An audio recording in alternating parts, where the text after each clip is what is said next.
Hello guys, good afternoon to all of you. Dear, उम्मीद करते हैं हम आप जहाँ कहीं भी हों, आप बेहतर ढंग से अपने हर एक उत्तरदायित्वों का निर्वहन आप कर रहे होंगे।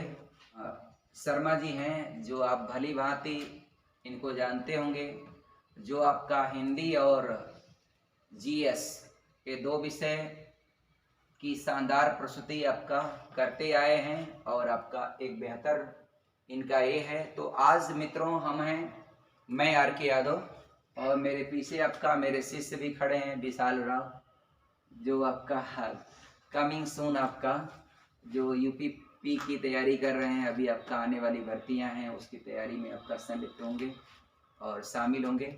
तो शर्मा जी से हम आपका आज जिस पॉइंट पर बात करना चाहते हो, हमारा पॉइंट होगा कि कैसे आपका वीक एरिया में, कमज़ोर एरिया जैसे ग्रामीण अंचल का क्षेत्र है या पिछड़ा वर्ग है, शर्मा जी आपका, तो इन एरियाओं में बच्चे कैसे आपका अपनी सफलता की ओर अग्रसर हों, कैसे बच्चे आपका अपने आप को कामयाबी तक पहुंचाएं। मैं चाहूँगा कि आप अपनी बातों को रखें। आपका प्रश्न आपका बड़ा गंभीर है और उसके बहुत सारे कारण हो सकते हैं कि कैसे उनको बढ़ाया जाए। तो सबसे पहला तो मूल मंत्र वही है कि करें, मेहनत मेहनत करें। लोग जी अलग अलग क्षेत्रों में शारीरिक रूप से शिक्षा के क्षेत्र, पढ़ाई में मेहनत करके ही आगे बढ़ सकते हैं। देखिए, शॉर्टली शर्मा जी, तो मान लीजिए एक शब्द में ही आपका जो है अपने विचारों को, रूरल एरियाज के बच्चे हैं वो कभी ये ना सोचें आपका विपरीत परिस्थितियों में किसी भी सिचुएशन में हो आपका, उनको ये चाहिए कि शिक्षा प्राप्त करने के लिए या शिक्षा हासिल करने के लिए, एक्वायर करने के लिए कहीं न कहीं देखा जाता है कि बहुत ज़्यादा संसाधनों का ज़्यादा रोल नहीं होता है। आदमी के अंदर क्यूरियासिटी है, उत्सुकता है, जागरूकता है, तो बढ़िया से अपनी शिक्षा को किसी भी ढंग से हासिल कर ही लेता है।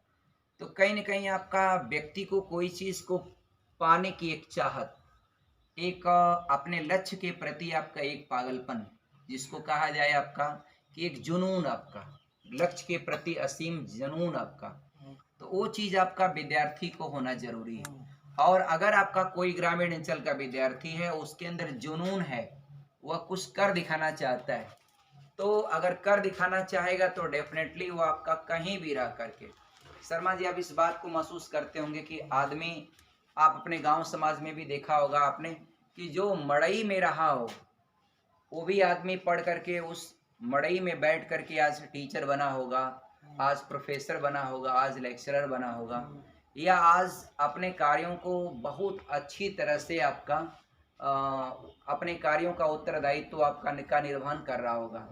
तो ऐसा कुछ नहीं होता है। और रूरल एरियाज़ों में यानी ग्रामीण अंचलों में अब शिक्षा के लिए बहुत ज़्यादा धन की आवश्यकता नहीं होती। व्यक्ति आपका बस एक मेहनत करने का उसके अंदर जज्बा होना चाहिए। अगर मेहनत करने का प्रयास करता है तो डेफिनेटली आपका they will success in their target. आप और बताएं, आप कुछ अपने विचारों को प्रस्तुत जहाँ करें। तक रूरल और गरीब छात्रों की बात कर रहे हैं, तो वास्तव में गरीब छात्रों के लिए केवल एक ही रास्ता है, पढ़ाई। पढ़ करके ही वो अपनी गरीबी और अपने हालात में बदलाव ला सकते हैं। जी जी जी। इसलिए उनको हर कोशिश, हर उपाय करके जी किसी भी कीमत पर मेहनत के साथ पढ़ाई करनी ही चाहिए। जी। गरीब तो बच्चों को क्या आप कुछ इंस्पिरेशन क्या देना चाहेंगे? आजकल तो यूपी गवर्नमेंट भी बहुत सारी भर्तियों की घोषणा कर चुकी है। आने वाले दिनों जैसा में कि ढेर आपने सारी बताया कि पढ़ाई के लिए बहुत धन की जरूरत नहीं है, केवल दृढ़ इच्छा शक्ति की आवश्यकता है। तो बस वही चीज़, उनकी दृढ़ इच्छा शक्ति आएगी तो पैसा कोई मायने जी नहीं जी रहेगा जी और वो पढ़ाई कर लेंगे। जी। आइए, आपका उधर एक हमारे छात्र बैठे हुए हैं, आइए उन्हीं से बात कर लिया जाए, देखा जाए वो अपनी बात को क्या करते हैं। आपका आज शर्मा जी मौसम पर क्या कहना चाहेंगे? आपका पर्यावरण को आप कैसे, आपका पर्यावरण पर मैं चाहूँगा कि एक लाइन आप कुछ कहें आपका कि कैसे अपने पर्यावरण का देख रेख हम लोग कर सकें।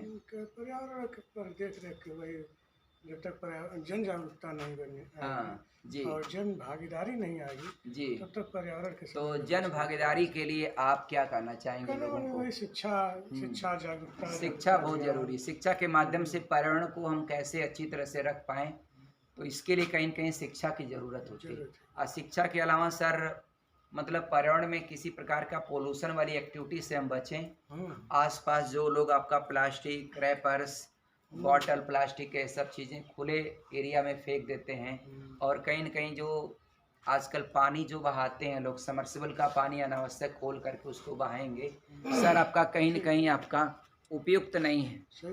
और मेरे हिसाब से और है कि जैसे कोई धुआं जलाए, कोई कचरा जलाए, कोई प्लास्टिक जलाए, तो ये सब चीज़ें जो हैं गलत हैं, इनको नहीं जलाना चाहिए। क्योंकि यदि इसको नहीं जलाते हैं तो आपका पर्यावरण को कहीं न कहीं बचाने में हमारी सहभागिता होगी।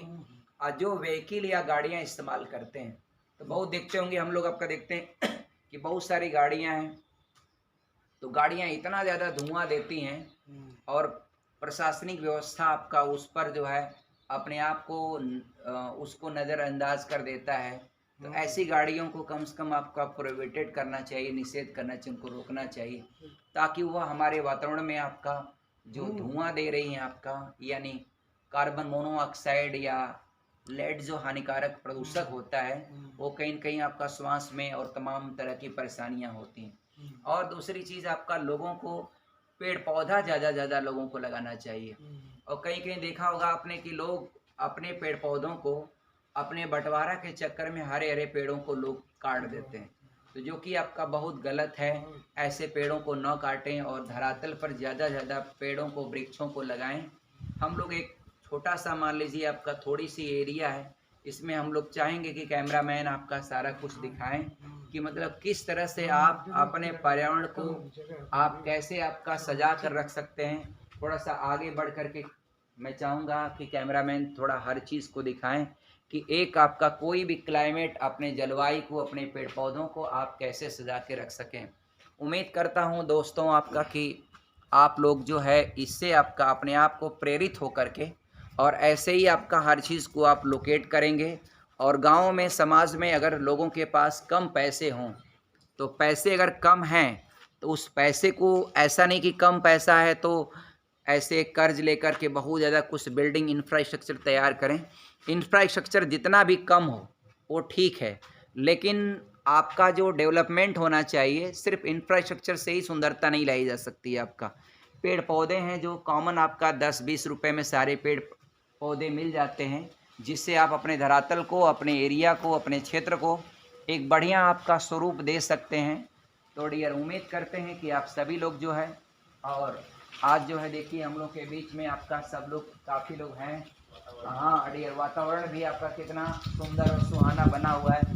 विशाल राव है, देखिए आपका आराम से उधर जो है बैठे हुए थे, अभी आपका आए हैं। और वो देखिए अंकित मौर्य हैं जो आपका डियर वो भी अपना आराम कर रहे हैं प्रकृति का जो है पेड़ पौधों के नीचे आपका।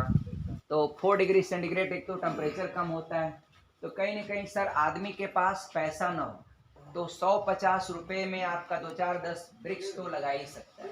तो लगा करके उसको अपने वातावरण को सुंदर ढंग से आपका सुशोभित कर सकता है, क्यों सर। और उसके अलावा है कि जो निर्माण इकाइयाँ लोग करते हैं गांव में, आप क्या कहना चाहेंगे? आपका भी तो एक गांव है जो आपका बरहतपुर है, काफ़ी कंजेस्टेड एरिया लगती है, देखने में महसूस होती है अभी। तो लोगों को चाहिए कि कम एरिया में अपना मकान बनाएं, लेकिन थोड़ा ज़्यादा जगह को छोड़ें। मगर ऐसा होता है सर कि लोगों के पास जो भी 1-2 लाख का प्रोजेक्ट होता है उसको पूरा का पूरा बिल्डिंग में आपका लगा देते हैं। भले आपका उनके पास पैसा ना रहे, लेकिन अपनी पूरी ज़मीन को एक्वायर कर लेते हैं। जबकि सर ऐसा चाहिए, आपका भी विचार होगा, मैं उम्मीद करता हूँ कि थोड़ा मोड़ा कैंपस छोड़ दें। सर भी देखिए आपका अपना एक सुंदर सा आशियाना, अपने एक सामान्य जीवन को जीते हुए, एक अध्यापन का कार्य करते हुए हमारे यहाँ करीब 12 सालों से आपका सेवा दे रहे हैं। तो हम चाहेंगे आपका कि सर भी आपका बहुत अच्छा लगा हमको इनसे बात करके। विशाल राव हैं, उधर आपका अंकित मौर्य हैं, थोड़ा सा थके हुए लग रहे हैं, आराम कर रहे हैं, और हम लोग तो मान लीजिए आपका हैं। तो डियर आपका ओके गाइस, हम लोग उम्मीद करते हैं कि हम लोग की बातें आप लोग को कैसी लगी। अगर वीडियो के अंत तक बने रहने के लिए आपको बहुत बहुत धन्यवाद।